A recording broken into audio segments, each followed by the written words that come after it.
Eu fui pastor da Universal durante 14 anos. O início da trajetória como pastor, aonde a direção da igreja mandava ir abrir igreja, núcleo, eu fazia com prazer. Se era para auxiliar um outro pastor, se era para atender as pessoas, não importava o horário, não tinha cansaço, não tinha tempo ruim. Eu tinha muita alegria em saber que meu irmão era um homem de Deus. Ele me contando numa época que ele fazia propósito andando de uma cidade a outra. Ele contava aquilo com tanto orgulho, com tanta felicidade. Minha ambição era servir, minha ambição era levar as pessoas à salvação. E por isso eu tinha uma vida com Deus, por isso Deus falava comigo de madrugada, em várias madrugadas em oração, várias madrugadas buscando a Deus, buscando o Espírito Santo. Para mim não era um peso jejuar, para mim não era um peso ler a Bíblia, acordava de manhã já lia a Bíblia.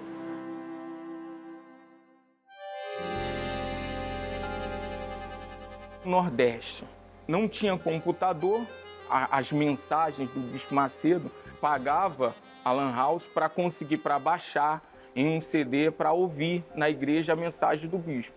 Tinha aquela alegria de servir a Deus, aquela comunhão com Deus. Eu tinha paz, era algo de dentro de mim, algo que eu transbordava. Se fosse uma pessoa, uma reunião com uma pessoa, um atendimento com uma pessoa, eu estava feliz. Eu sabia o Deus que estava me guiando.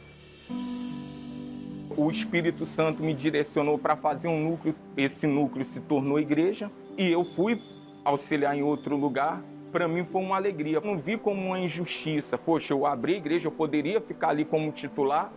Não, pelo contrário. Para mim, poxa, agora auxiliando esse pastor, eu vou dar o meu melhor. Assim era a minha vida, sempre disposto a salvar. Uma experiência que me marcou como solteiro foi uma igreja chamada Parque Brasil. Tinha acabado de abrir, começava a reunião. Quando eu colocava os pés no altar, já manifestava metade da igreja. Só o Espírito Santo para me ajudar, só a dependência de Deus. A outra igreja chamada Bela Vista, mal cabia 10 pessoas. Era um núcleo que começou a dar 100 pessoas. Eu não estava ali pela uma ajuda de custo. Eu era um privilegiado de levar a palavra de Deus. Antes de casar, eu passei em mais de 10 igrejas. Todas deram frutos. Pessoas batizadas com o Espírito Santo, pessoas libertas. Quando casamos, ele continuou mostrando esse homem de Deus que eu conheci quando namorávamos. Ele mostrava esse amor, esse desejo de ganhar almas. Nós estávamos preocupados com o espiritual. Uma igreja maior, íamos para uma igreja menor, sendo que a igreja maior era menor e havia se tornado a maior. Mas ali eu não atribuía a minha a ela, e sim o Espírito Santo. Às vezes recebíamos ligações. Poxa, o que aconteceu? Você estava aí, agora está auxiliando, você estava aí, agora você está numa igreja menor. Não, o Espírito Santo, pô, agora que vai arrebentar. Na pequena, na grande, na média, sem igreja, auxiliando, tínhamos essa alegria. O ministério crescendo, desenvolvendo, as coisas dando certo.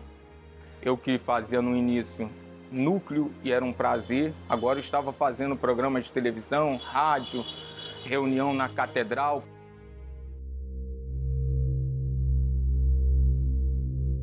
O esfriamento aconteceu aos poucos. Minha vida com Deus já não era mais a mesma. Já não havia mais propósito de madrugada. Estou muito cansado. Não, agora eu vou dormir.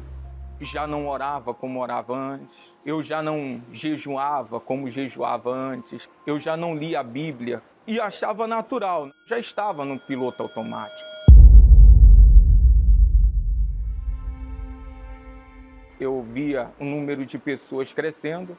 Quando via algum outro pastor de outras reuniões, poxa, se eu pegar essa reunião, vai arrebentar. Eu já tinha um pouco de orgulho, já tinha um pouco dessa vaidade.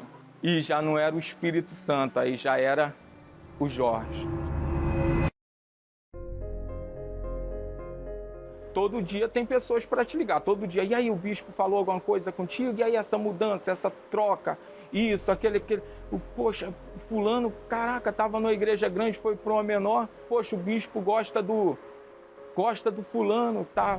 Pegou uma igreja maior. Não via mais como o Espírito Santo. A gente ouvia isso e achava natural. E eu via que aquela conversa não convinha mais com a obra de Deus, com o altar, com o espiritual. Às vezes questionava, essa amizade para você não está te ajudando, mas ele não ouvia. Reunião de pastores, o bispo falando da salvação, mas eu considerava que já sabia. Eu achava que não era comigo, eu achava que estava tudo bem.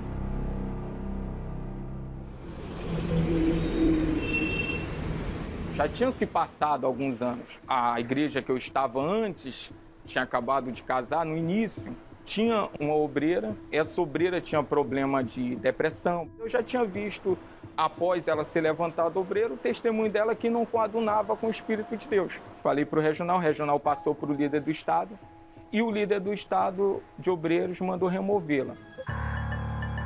3, 4 anos após, levou para a direção da igreja que eu tinha tirado ela injustamente. Só que o regional já não estava mais na obra, o líder de obreiro também não estava mais na obra.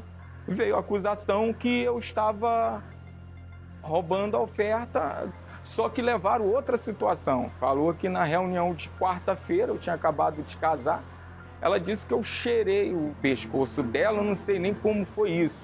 Eu sabia que era mentira. A direção da igreja tentou ajudar, fazer com que aquela acusação confessasse a verdade. Só que negativo. Então eu fui auxiliar. Fiquei magoado porque eu falei a verdade.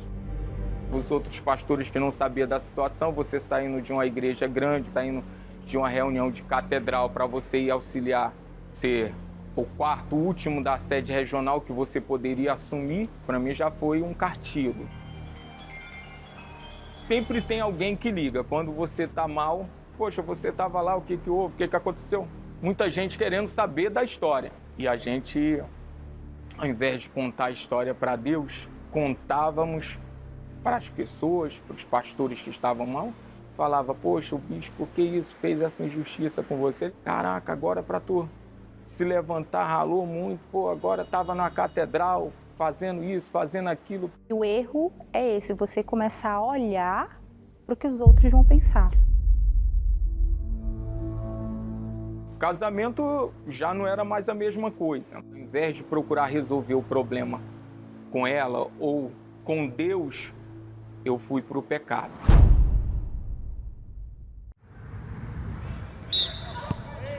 Fui no futebol, fui com outro pastor, ele já ia para prostíbulo. Fui algumas vezes, eu traí a minha esposa, me senti sujo, podre, mas as reuniões continuavam dando fruto, continuou crescendo. Com o tempo, eu voltei para a catedral para fazer a mesma reunião de sexta-feira que eu fazia. Depois, sede regional, adulterei de novo, traí a minha esposa numa sede regional. Alguém da igreja descobriu e levou a situação para o bispo. O bispo chamou, eu neguei para a minha esposa, neguei para o bispo. Fui transferido de estado e fui ajudar a Universal nos presídios. E já tinha bastante tempo que a gente não se via e fui visitar ele. Sendo que quando eu cheguei lá, eu vi a dedicação dele na igreja, eu vi como é que ele era. Eu notei assim, que no casamento dele eu achei que tinha algo de estranho. Que não tinha aquele brilho de uma mulher quando olha para o marido e que o marido estava entristecido. Eu via que tinha algo de errado. Acabou que o pastor que eu saí junto, que eu fui junto no prostíbulo, ele foi confessar o pecado dele. Ele falou que eu tinha ido junto. O bispo chamou e me perguntou, Jorge, eu quero te ajudar. Você fez alguma coisa? Você adulterou? falei, não, bispo, estou na fé, não, está amarrado. Foi onde eu descobri tudo o que estava acontecendo. Para mim foi um choque. Aquilo ali me feriu. Foi onde foi a gota d'água, o esfriamento do casamento. Ali começou a desconfiança. Levou o caso para o bispo Renato e eu neguei. Eu não confessei o meu pecado. O bispo Renato, a princípio, não me tirou da obra. Acredito que levou para o bispo Macedo, pelo que eu sei. E o bispo Macedo mandou me desligar. Era um prazer estar fazendo a obra de Deus. E você vê aquele sonho que você tinha ser escorrido assim, para mim foi o fundo do poço. Continuei negando, continuei tentando encobrir o fracasso que estava dentro de mim.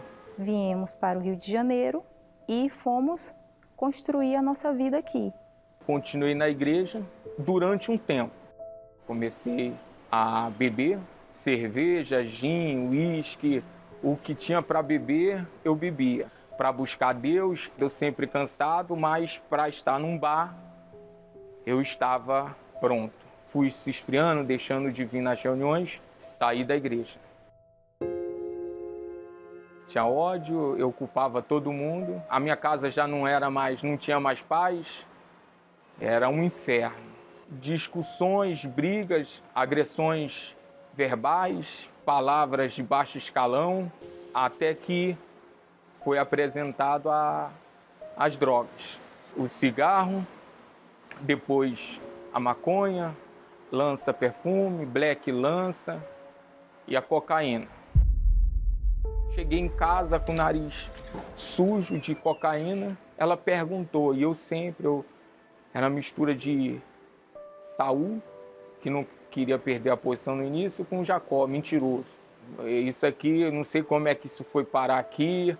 Eu sempre menti, eu sempre negava. Até que um dia, eu já muito drogado, fissurado, já tinha usado um pino, já estava desassossegado, até que um dia eu falei, estou usando. Eu ficava 3 dias na rua, usando drogas. Eu me culpava porque eu menti para todos. E, consequentemente, esse vazio, essa tristeza, essa angústia, o desejo de morrer. Quem via meu irmão, a pessoa até já dava ele como morto, porque 3 dias fora de casa. E eu comecei a lutar por ele, na igreja, fazendo corrente, propósito, oração. Eu não aceitava perder a alma dele. Aí, numa madrugada, ele me manda várias mensagens falando que me amava, que não queria destruir a minha vida e por isso que ele ia se matar. Pensei em pegar uma faca, me cortar, corda, pular de viaduto. Eu queria pegar o carro, jogar na frente de outro carro. Naquela situação, se eu morrer, eu ia para o inferno.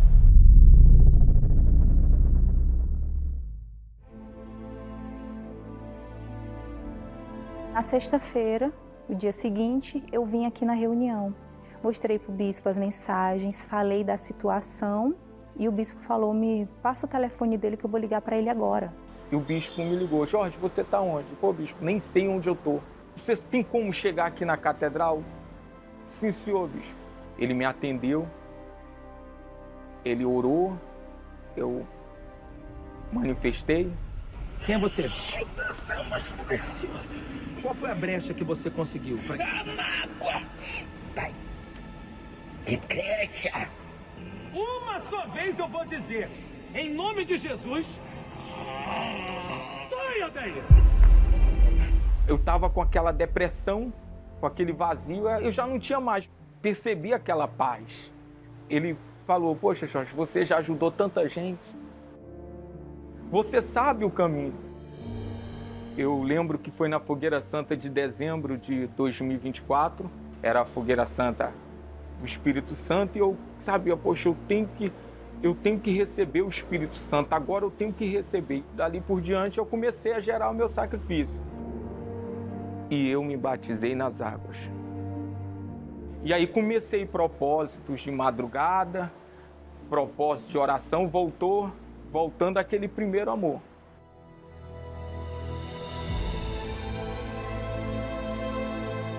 subi no altar, coloquei minha vida, não era só um pedido. Fui transparente com Deus. Eu coloquei os vícios, eu coloquei tudo. Eu desci já diferente. Naquela quarta-feira, dia 2 de abril, eu lembro como se fosse hoje. Já não estava mais usando drogas, mas faltava algo. Que eu cheguei para Deus, ó Deus, eu sou isso aqui, eu estou desesperado, a minha alma, eu não tenho mais paz, eu não sei o que fazer, eu traí minha esposa, eu adulterei, eu traí o Senhor, eu te envergonhei, eu sou um lixo, mas eu quero a tua ajuda, eu quero o teu socorro. Aí eu confessei para Deus a verdade, o Espírito Santo entrou. Aquele homem que tinha medo de falar a verdade, aquele homem que tinha medo, me escondia da verdade, vivia na mentira, que tinha vergonha, pensava o que as pessoas vão falar. Aquele homem já não existia mais. Eu recebi a paz que há anos eu não tinha. O próprio Deus dentro de mim. Naquela quarta-feira, quando acabou aquela busca, eu só tinha um desejo de ser transparente, de levar a verdade. Então confessei para minha esposa. E ele me perguntou se eu o perdoava. Eu olhei para ele e falei, eu te perdoo. Aquela alegria, aquele prazer que eu tinha antes, voltou.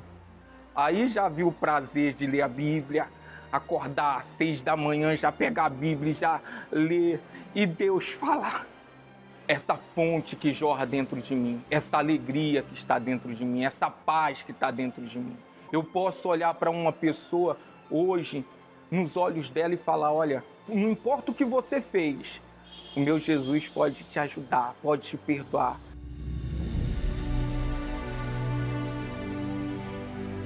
Hoje, eu posso dizer que eu olho para o meu esposo e eu vejo um homem transformado. O caráter de Deus está no Jorge. Uma amiga minha que eu vindo para casa do salão, eu parei. Aí ela chegou para mim e falou assim, Renata, teu irmão morreu, né? Pode falar para mim. Eu falei, como assim?